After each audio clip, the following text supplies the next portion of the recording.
నమస్తే, welcome to our channel. నేను మీ ప్రియాంకారం. నారా లోకేష్ గారు ఇప్పుడు కొత్తగా ఒక డాష్ బోర్డ్ అనేది తీసుకొచ్చారు. దీనివల్ల ఉపయోగం ఏంటి, అసలు ఎందుకు దీని అవసరం వచ్చింది, ముఖ్యంగా ఇందులో ఎమ్మెల్యేలు మంత్రుల మీద కంప్లైంట్స్ రేస్ చేయడం కోసం ఇది అని చెప్పేసి అన్నారు. సరే, ఇప్పుడు వాళ్ళ పనితీరు ఏంటి, ఎందుకు నారా లోకేష్ గారు ఇలాంటి స్ట్రాంగ్ డెసిషన్ తీసుకున్నారనేది తెలుసుకుందాం. దీని గురించి మనతో మాట్లాడడానికి senior journalist and doctor Durga Vadlamani గారు ఉన్నారు. ఆవిడతో మాట్లాడి మరిన్ని విషయాలు తెలుసుకుందాం. నమస్కారం మ్యామ్. మ్యామ్, నారా లోకేష్ గారు తీసుకున్న నిర్ణయం వెనక కారణాలు ఏమై ఉండొచ్చు, ఎందుకు ఇంత స్ట్రాంగ్గా డెసిషన్స్ తీసుకుంటున్నారు, ఎందుకు ఇంత స్ట్రిక్ట్గా ఉంటున్నారు? ఇటీవల కాలంలో మంత్రుల్ని గాడిని పెట్టే ప్రయత్నం చేస్తున్నారు టీడీపీ వాళ్ళు.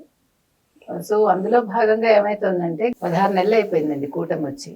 చాలా మంది మంత్రులు నియోజకవర్గాల్లో ఉండట్లేదు, అసలు ఏ కార్యక్రమంలోనూ పాల్గొనటం లేదు. పెన్షన్స్ కార్యక్రమం కావచ్చు, పెన్షన్స్ పంపిణీ కావచ్చు, లేకపోతే వాళ్ళ నియోజకవర్గాల్లో చేయాల్సిన పనుల్లో కావచ్చు, ఏది కూడా వాళ్ళు పట్టించుకోవట్లా.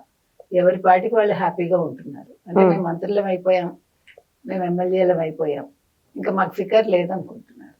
కానీ అది పద్ధతి కాదు కదా. సో మొన్న వాళ్ళకి ఒక టైం టేబుల్ ఇవ్వటం జరిగింది. 1వ తారీఖు ఏం చేయాలి, 5వ తారీఖు ఎక్కడికి వెళ్ళాలి, 10వ తారీఖు ఎక్కడికి వెళ్ళాలి, 15వ తారీఖు ఎక్కడికి వెళ్ళాలి, 20వ తారీఖు ఎక్కడికి వెళ్ళాలి, 25వ తారీఖు ఎక్కడికి వెళ్ళాలి, మళ్ళా మొదటి నుంచి అలాగా. అంటే మీకు నెలకి మహా అయితే ఒక 5 నుంచి 10 రోజులు వాళ్ళు కష్టపడాలంతే. కష్టం కూడా కాదు, ప్రజల్లో ఉంటారు, నియోజకవర్గాల్లో ఉంటారు, ప్రజల కష్ట సుఖాలు తెలుసుకుంటారు. మరి వాళ్ళు చేయాల్సిన పని అదే కదా, జీతం అందుకేగా తీసుకుంటారు. అది చెప్తే వాళ్ళు వినట్లేదని వాళ్ళ మీద కొంత ఇన్ఛార్జి మంత్రులు పెట్టారు కొంతమందిని. ఈ ఇన్ఛార్జి మంత్రుల బాధ్యత ఏంటి, వాళ్ళ పనులు వాళ్ళు చేసుకుంటూ, వాళ్ళు చెప్పినవన్నీ చేసుకుంటూ, వీళ్ళని సక్రమంగా వాళ్ళు ఈ చెప్పిన కార్యక్రమాల్లో పాల్గొనేలాగా వాళ్ళ నియోజకవర్గాల్లో వీళ్ళు చూడాలి. ఓకే. సో ఇప్పుడేమైంది, అలా పెట్టిన ఇన్ఛార్జి మంత్రులు వచ్చి వాళ్ళు ఎవ్వరూ మా మాట వింటలేదండి, వాళ్ళు అసలు మమ్మల్ని లెక్క చేయట్లేదు అంటున్నారు. ఒకవేళ వాళ్ళ దగ్గరికి వెళ్ళి నియోజకవర్గానికి వెళ్తే మీటింగ్ పెట్టారనుకోండి, అప్పుడు ఏం చేస్తారు, మాకు హెల్త్ బాగాలేదు, మాకు చిన్నప్పుడు చూడండి పిల్లలు మా కడుపు నొప్పమ్మా, అమ్మ కాలు నొప్పమ్మా, నేను స్కూల్కి వెళ్ళినమ్మా అంటారు. ఆ రకంగా ఎమ్మెల్యేలు ఇప్పుడు బిహేవ్ చేస్తున్నారు. దాంతో ఈ ఇష్యూని తీసుకొచ్చి లోకేష్కి చెప్పారు.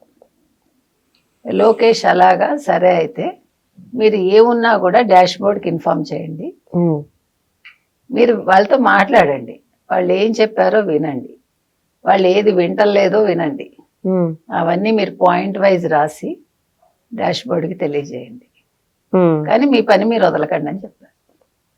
సో ఇది మంచి పద్ధతి కదా. ఇప్పుడు మంత్రులు కొంచెం ఊపిరి పీల్చుకుంటున్నారు, ఇన్ఛార్జ్ మంత్రులు. ఎందుకంటే ఇప్పుడు మీకు ఒక పని చెప్తారండి, మీరు చేయలేకపోతే దానికి ప్రత్యామ్నాయం చెప్పాలి. అవును, మీ మీద వదిలేసా, నువ్వు చావు, నీ కర్మ, నువ్వేమన్నా చెయ్యి, నాకు ఆ పని అవ్వాలి అంటే అవ్వదు, మీ మీద నేను బెత్తం పట్టుకోవాలి. అవునా? అట్లా ఇప్పుడు బెత్తం పట్టుకుంటానంటున్నారు లోకేష్. ఆల్రెడీ 48 మంత్రులకి క్లాస్ తీయటం అయింది. మీకు తేడా వస్తే తీసి పడేస్తామని చెప్పారు. అంటే వీళ్ళు ఏం చెయ్యర్లే అని ఒక రెక్లెస్నెస్. ఎప్పుడు కూడా టీడీపీలో అలా లేదు. టీడీపీలో ఎప్పుడు ఒక పద్ధతి ప్రకారం వెళ్తారు, పైన చెప్పిన వాళ్ళ మాట అంతకు కింద వాళ్ళు అట్లా వరుసగా వింటూ వస్తారు.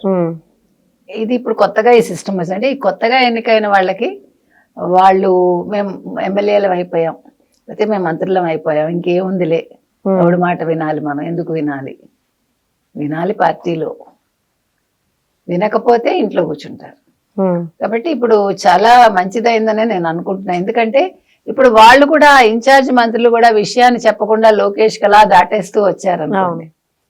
4 ఏళ్ళు అయిపోతుంది, 5వ ఏడు వస్తుంది, ఎలక్షన్స్ హడావుడు మొదలవుతుంది, అప్పుడు సరిదిద్దుకునే ప్రయత్నాలు చేయలేరు. ఇప్పుడు చెప్పటం వల్ల సరిదిద్దుకోవటానికి అవకాశం ఉంటుంది. ఇంకా టైం ఉంది, వాళ్ళు ప్రజల్లోకి వెళ్ళగలరు.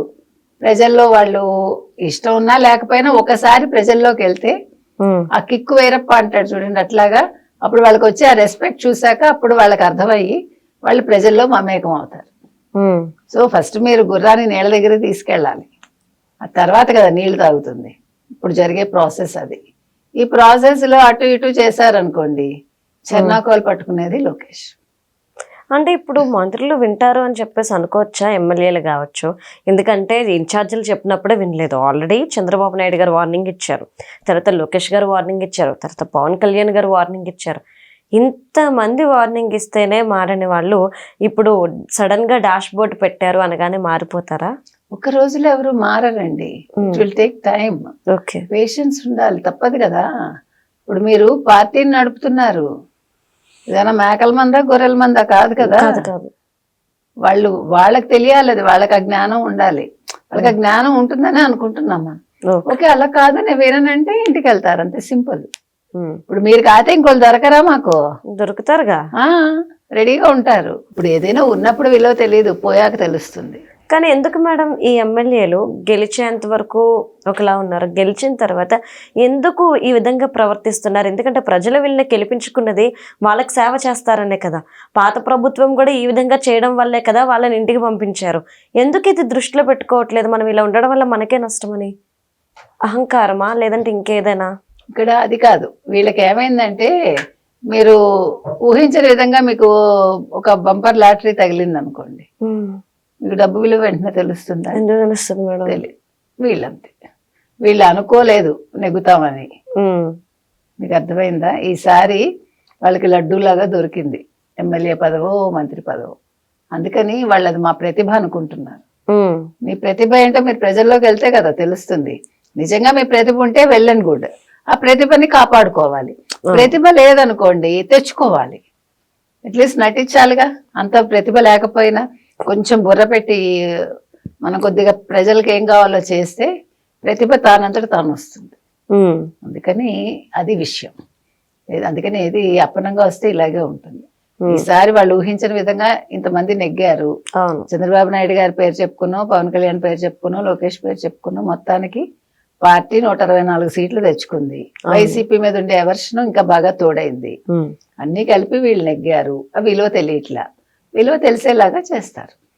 తెలిసి వస్తే అప్పుడు ప్రజలకు కూడా మంచి జరుగుతుంది. నెక్స్ట్ మళ్ళీ ఎలక్షన్స్ లో వీళ్ళు కూడా మళ్ళీ కంటెస్ట్ చేయడానికి అవకాశం దొరుకుతుంది. లేదు అంటే ఇంకా అంతే, అక్కడితో రాజకీయంగా వాళ్ళు సమాధి. సమాధి. Right. Thank you so much ma'am. Thank you.